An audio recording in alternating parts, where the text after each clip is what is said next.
दास दास धम्म जन्म अदानी पनिर्जरी निकुंज कोटवे पसी नित्य गुणमती सदा शिरस्त मंज बिंब लोल लोल लोचन लोल महाल लग्न पक्ष कृति मंत्र चरण कथा सुखी भंग हम अंतिम गुणगात आई भोले बाबा को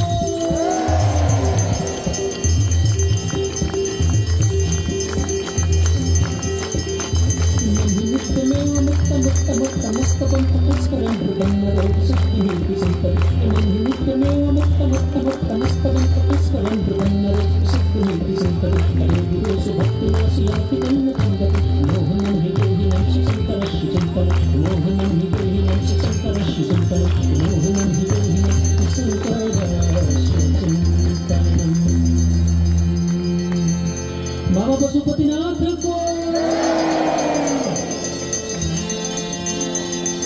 पूजा बसान समय दसबात्र गीतम पूजन